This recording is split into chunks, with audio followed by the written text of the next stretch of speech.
Welcome to the coop.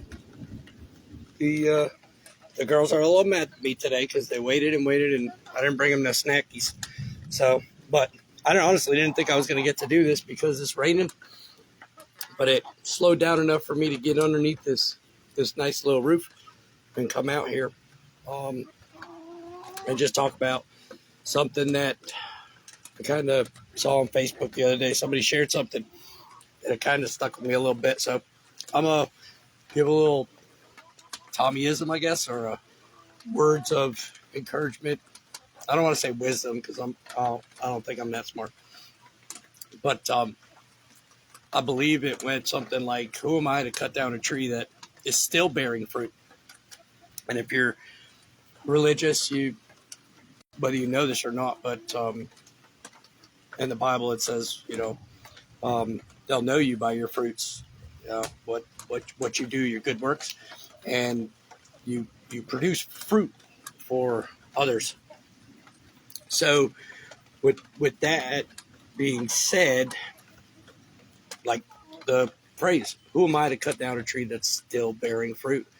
And I thought about it, and we do this as people all the time, out of jealousy, out of hatred, out of, whatever it is. You see somebody doing good, and we decide to try and cut down that tree that's still doing good. It's still producing a fruit. And I want to kind of encourage people to cut it out. Worry about your own tree, produce your own fruit. I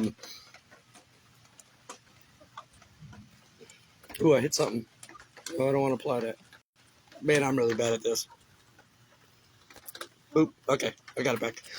So who am I to cut down a tree that's still bearing fruit? I'm nobody.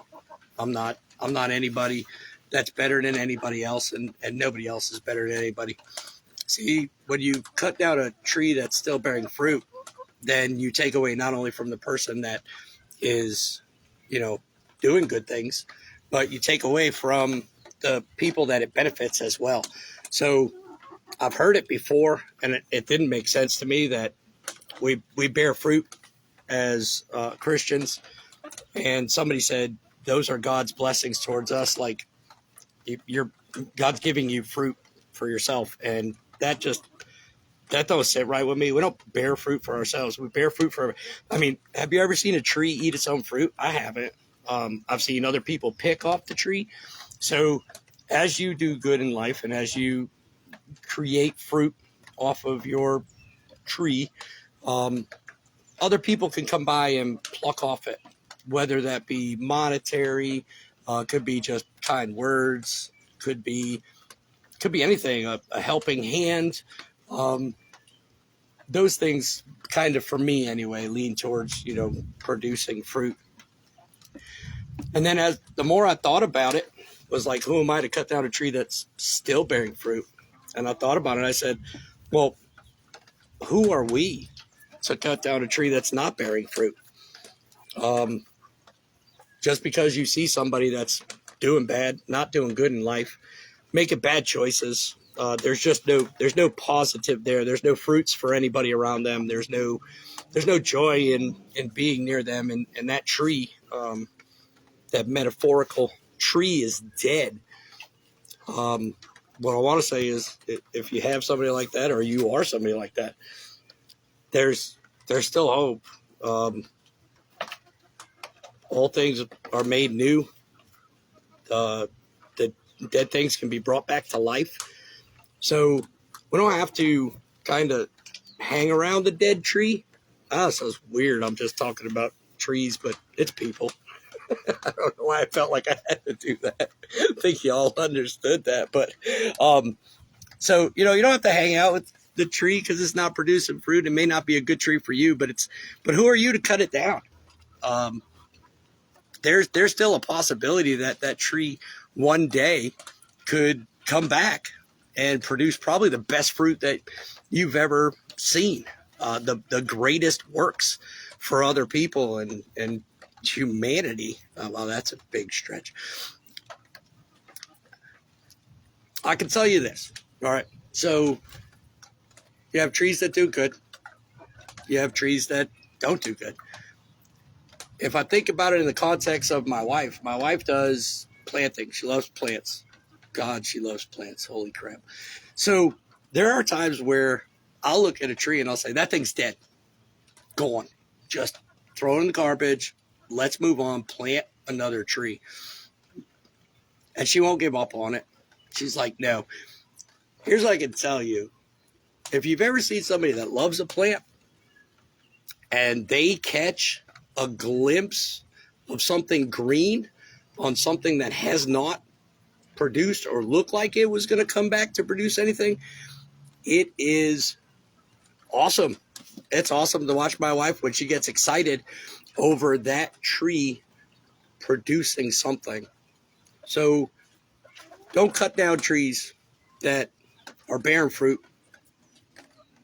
just because you're jealous, just because they might be doing better in this season, just because you just don't like that tree, that person. Doesn't, oh, you okay? You having a little trouble getting up there? Come on. Hey. And don't cut down trees that are dead. You know, I was a dead tree. I was completely dead. I produced nothing, no good in my life. I didn't produce anything good for anybody around me. I didn't offer any positive things to anybody around me. And through God, dead things are brought back to life. Old things are made new. And somebody decided, instead of, and I'll probably mess all this up. There's a verse in the Bible, if you decide to dive in it, it's something about a tree that wasn't bearing fruit, and the owner was like, cut it down and get rid of it. And the guy said, give me 1 more year and I will dig up around it and I will fertilize it and I will give it love and water and nutrients, and we'll see what it does next year. And that's what we need to do with people. Just because somebody's, you know, a dead stick, sometimes it's hard to do, but if we dig around them, get them in the right area and the sunlight, get them near some good water and some good soil, then there's a possibility that that tree comes back to life. And again, if you're a plant person, you're probably freaking out right now because you know exactly what I'm talking about. The second you see something green on that tree, you light up. And now I'm going to go towards the religious side of it.